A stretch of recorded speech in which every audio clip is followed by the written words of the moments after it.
Euh, Ce matin, je vais te parler de quelque chose de très important, encore une fois de plus, de la nécessité de guérir de tes blessures intérieures. Parce que les blessures intérieures, au fait, au-delà de toucher à tous les aspects de ta vie, elles paralysent aussi ton potentiel. Nous avons beaucoup de personnes qui tournent en rond dans la vie, ne savent pas, en fait, ce qu'ils veulent réellement. J'entends souvent cette phrase, Noélie, je me sens perdue, je ne sais pas ce que je dois faire, en fait. Je tourne en rond. Et en fait, derrière cette phrase, souvent se cachent des douleurs, des frustrations, des blessures, qui fait que la personne est perdue, la personne ne sait plus qui il est et ne sait pas ce qu'il doit faire dans la vie. Alors, il est temps que tu prennes le temps de te soigner, en fait. Beaucoup ne font pas le lien entre les blessures qui les emportent dans la vie, ces blessures qui les suivent et l'état de leur vie. Le livre de la vie dit ceci: je désire que tu prospères à tous égards, comme prospère l'état de ton âme. Et les blessures intérieures touchent ton âme, en fait. Tant que ton âme est malade, il n'y a rien de bon qui peut sortir de ta vie. Ce n'est pas possible. On va te dire le contraire. Tu vas essayer des choses, mais ce qui fait que tu es tellement perdu, tu commences une chose, tu finis. Tu veux faire des choses, mais c'est pas ça. Donc, tu es perdu. Non, tu n'es pas envoûté. C'est juste qu'il faut que tu prennes le temps de te recentrer sur toi. Il faut que tu prennes le temps de travailler sur toi. Il faut que tu prennes le temps de guérir. Il faut que tu prennes le temps de travailler sur ton estime de soi, de ton identité, en fait. Voilà les choses importantes pour toi. Avant de vouloir plein de choses à l'extérieur, il faut d'abord que tu prennes le temps de te bâtir de l'intérieur. Bâtir de l'intérieur, c'est de faire le ménage, enlever toutes les mauvaises herbes, toutes les mauvaises semences, la colère, la tristesse, l'amertume, toutes ces mauvaises choses que tu as gardées en toi, toutes ces choses que tu as enfuies, toutes ces choses au fait que tu veux occulter. Parce que c'est ça souvent. Quand on parle avec les personnes, les gens veulent occulter leur douleur.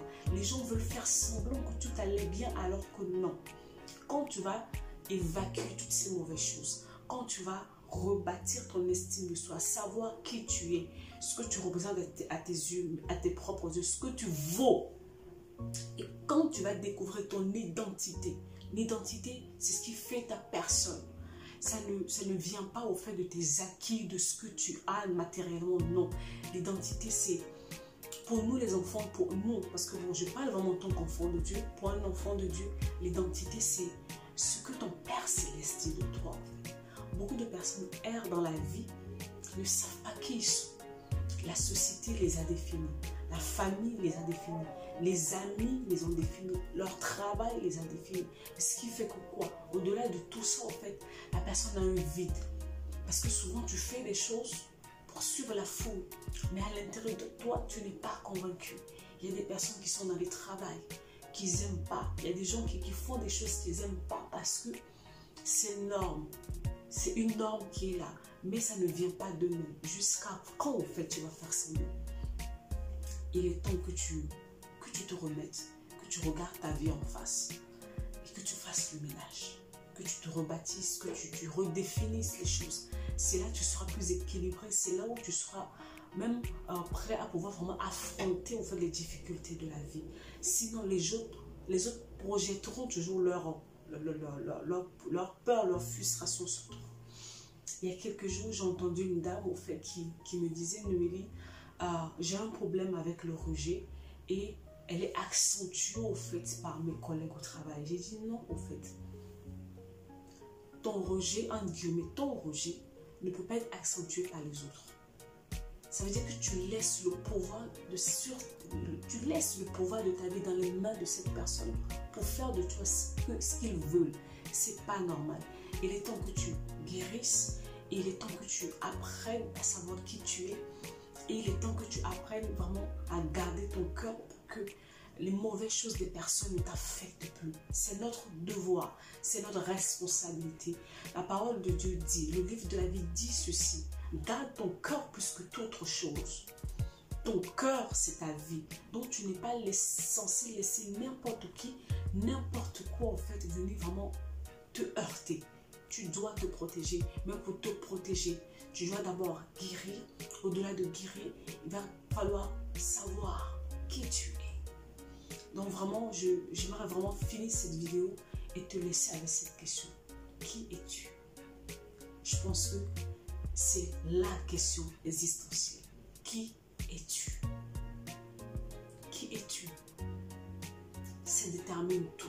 Ça détermine ce que tu es prête à accepter dans ta vie ou pas. Donc voilà, je vais te laisser avec ça. On est à la fin de l'année. Je te pousse à la réflexion. Il est temps que tu te remettes en question. Il est temps que tu réfléchisses. Je te souhaite une bonne journée. Je suis ta soeur Noélie. Je suis auteure, conférencière, conseillère en relation d'aide. Une conseillère en relation d'aide, c'est comme une psychothérapeute, une psychologue.